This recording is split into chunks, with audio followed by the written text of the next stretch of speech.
ముందుగా ఈ job calendar గురించి మాట్లాడుకుంటే తెలంగాణ ప్రభుత్వ ఆసుపత్రిలో పుట్టినటువంటి తెలంగాణ అసెంబ్లీ ప్రభుత్వ ఆసుపత్రిలో పుట్టినటువంటి జాబ్ క్యాలెండర్ ఆ రోజు బట్టి ఆ రోజు చచ్చిపోయింది.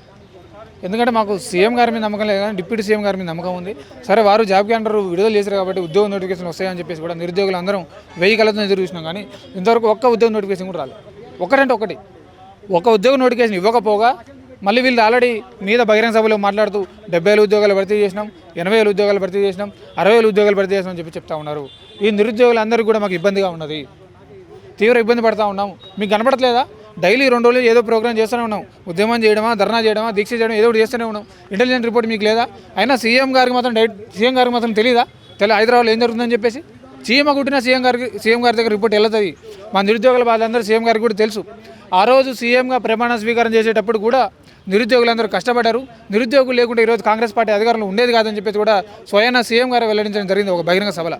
మరి ఈరోజు నిరుద్యోగులు ఎందుకు గుర్తురావట్లేదు? నిరుద్యోగులు మర్చిపోయినావా? లేదా నిరుద్యోగులు మోసం చేసినావా? లేదా నిరుద్యోగుల గొంతు కోసినావా? నువ్వు ఈరోజు బయటకు వచ్చి చెప్పాల్సిన అవసరం ఉన్నది.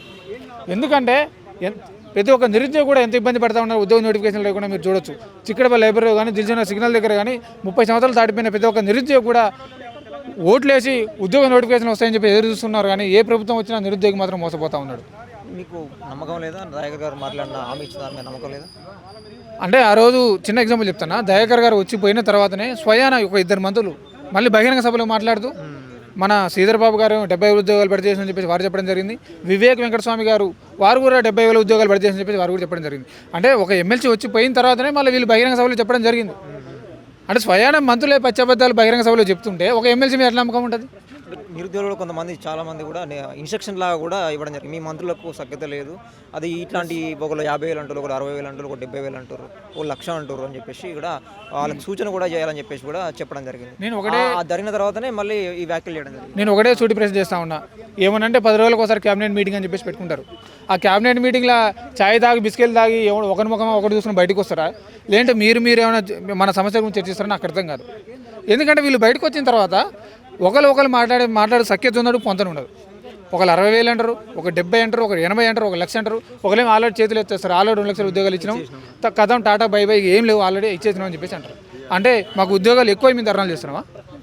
మాకు ఉద్యోగాలు ఎక్కువ చేస్తున్నావా? ధర్నాలు 2 లక్షల ఉద్యోగాలు ఇస్తామన్నారు. మీరు మాట చెప్పినారు కాబట్టి మేము ఇంతకన్నా బయటకు వచ్చి ధర్నా చేస్తున్నాం, ఉద్యమాలు చేస్తున్నాం, మా ప్రయత్నం మేము చేస్తున్నాం. పోలీసులు కూడా తీవ్ర ఇబ్బంది పెట్టే ప్రయత్నం చేస్తూ ఉన్నారు. ఎక్కడికి వెళ్తే అక్కడికి రావడం, ఫోన్ ట్యాపింగ్ చేయడం. రేవంత్ రెడ్డి గారు కూడా ప్రతి సభలో మాట్లాడుతూ 60,000 ఉద్యోగాలు ఇచ్చినని చెప్పేసి అనడం. సరే 2 లక్షల ఉద్యోగాలు 60,000 ఉద్యోగాలు భర్తీ చేసినాం అనుకుందాం. సరే మేము అప్పుడు అప్లై చేసుకోలేదు, సరే మాకు సోయలేదు అనుకుందాం. మన మిగతా 1,40,000 ఉద్యోగాలు ఎక్కడ? కాబట్టి ఈ జాబ్ క్యాలెండర్ వద్దు. ఆ జాబ్ క్యాలెండర్ ఒక పెద్ద దండం. మళ్ళీ మీరు అసెంబ్లీలో మళ్ళీ జాబ్ క్యాలెండర్ పెట్టారంటే మళ్ళీ దీనికి 2వ వర్ధంతి మేమే చేయాల్సి వస్తుంది. ఇప్పుడు ఇమ్మీడియట్గా రిలీజ్ చేయాల్సిన నోటిఫికేషన్ ఏంటిది? ఎన్ని ఉద్యోగాలు భర్తీ చేయాల్సిన అవసరం ఉన్నది? తక్షణమే మీరు జాబ్ క్యాలెండర్ ప్రకారం పెట్టినటువంటి జాబ్ క్యాలెండర్ ఏమైతే ఉద్యోగ నోటిఫికేషన్ పెట్టారో ఆ ఉద్యోగ నోటిఫికేషన్ విడుదల చేయాల్సిందే.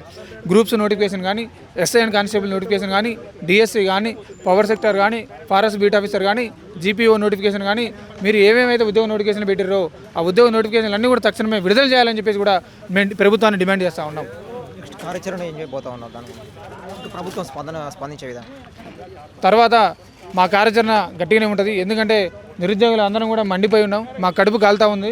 ప్రతి ఒక్క నిరుద్యోగి కూడా ఇబ్బంది పడతా ఉన్నాడు. కాబట్టి త్వరలోనే అవసరమైతే అసెంబ్లీ ముట్టడి చేస్తాం, లేదంటే గాంధీభవన్ ముట్టడి చేస్తాం, లేదంటే ఒక 1000 మంది నిరుద్యోగులతో అమర నిరాహార దీక్ష చేస్తాం. త్వరలోనే స్థానిక సంస్థల ఎలక్షన్స్ కూడా వస్తున్నాయి. కాబట్టి అవసరమైతే నిరుద్యోగులు అందరం కూడా కాంగ్రెస్ పార్టీకి వ్యతిరేకంగా ప్రచారం చేసి స్థానిక సంస్థల ఎలక్షన్ బాగా నిలబడతామని చెప్పేసి కూడా తక్షణమే ఉద్యోగం నోటిఫికేషన్ విడుదల చేయాలని చెప్పేసి కూడా ప్రభుత్వం డిమాండ్ చేస్తాం.